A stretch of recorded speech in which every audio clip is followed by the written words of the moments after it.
And this is the news story about Streamlabs being accused by a competitor in the gaming console space. The competitor is called Lightstream, and basically they were accused that so Streamlabs was accused that they basically copied one by one the promotional page for their new service, and then also the OBS team also joined in regards to Streamlabs branding their derivative version of Streamlabs OBS, basically with the OBS branding, and copyright, even trying to trademark the term OBS. And yeah, there have been then steps taken by Streamlabs to remedy those issues.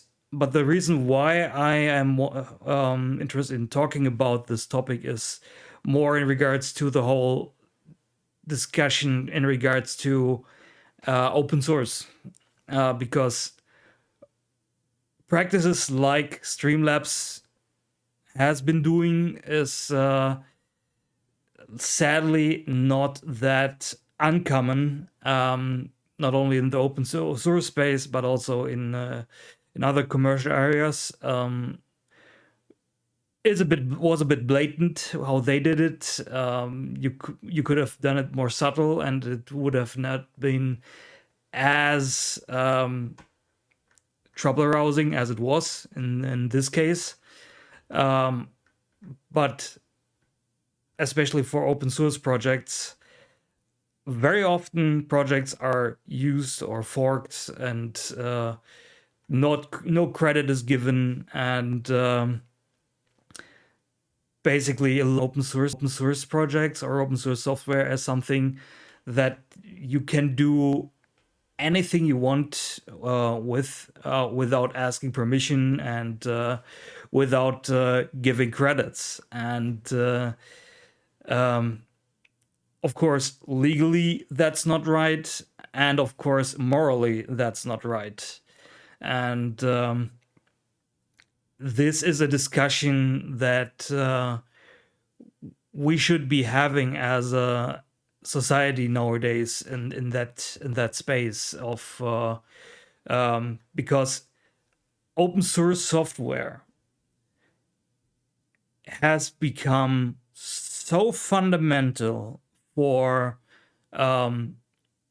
basically almost all products that use modern electronics that we all use every day. And we're at the point that I would argue that due to the abundance of open source software that lays the foundation for so many things, you don't have to reinvent the wheel when you want to start a new project or a new solution. Doesn't matter if it's on a hardware level device or if it's a software solution. You will probably find work done by someone released in open source that will allow you to save not only time but money, and have a shorter time to market, and even perhaps have higher reliability, because you don't have to maintain that portion that you're using from that other project. But you definitely should honor that other project that you rely on, so other people might find the project, find it useful, or even support it either with contributions or even financially. So that's why this behavior, like you see it from Streamlabs, can be really bad for the whole community, or even for every one of us, if it's done in scale. So now this is just one company, pretty famous company in the streaming space. And since Streamlabs also belongs to Logitech, it's not a small organization it belongs to. It's important to point out that this behavior can become very toxic and problematic in our industry.